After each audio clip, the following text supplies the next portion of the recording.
Kronologi tukang bangunan bunuh dan mutilasi istri pegawai pajak, disimpan di kontainer sebelum dikubur dalam septic tank. Pembunuhan istri pegawai pajak berinisial AGT di Reremi Puncak, Manokwari, Papua Barat. Sejak Senin, 10 November 2025, dan terakhir terlihat di rumah, korban dilaporkan hilang oleh suaminya. Korban sendirian di rumah sedangkan suaminya bekerja saat dilaporkan hilang.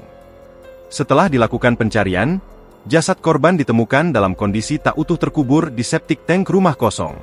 Lokasi penemuan jasad jaraknya sekitar 300 meter dari rumah korban. Berdasarkan sejumlah bukti, pelaku pembunuhan bernama Yahya Himawan ditangkap di Kampung Inggramui, Manokwari pada Selasa, 11 Oktober 2025. Pelaku merupakan tukang bangunan yang pernah bekerja di rumah korban. Hal tersebut menjadi bekal pelaku mengetahui seluk-beluk bangunan rumah.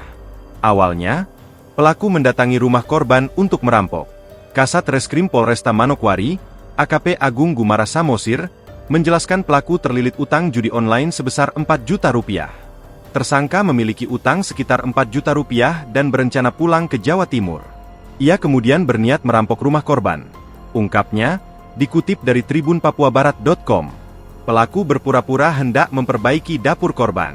Saat korban lengah, pelaku menodongkan senjata tajam dan meminta uang 4 juta rupiah.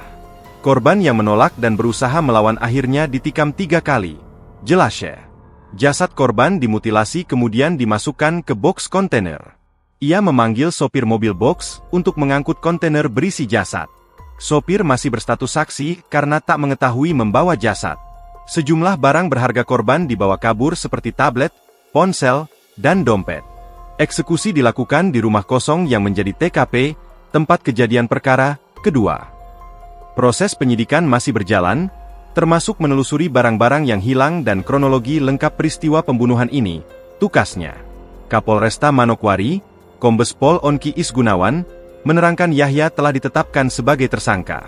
Untuk pelaku sementara masih 1 orang, pria, dan saat ini sudah ditahan untuk pemeriksaan serta pengembangan lebih lanjut, tandasnya. Ia mewakili kepolisian mengucapkan belasungkawa atas meninggalnya AGT. Ini merupakan hasil kerja cepat tim gabungan dalam menindaklanjuti laporan tindak pidana tersebut. Saya ucapkan turut berduka cita, imbuhnya.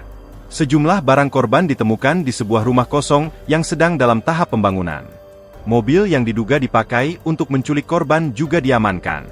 Jasad korban dibawa ke RSUD Manokwari untuk proses autopsi. Download Tribun X sekarang, menghadirkan lokal menjadi Indonesia.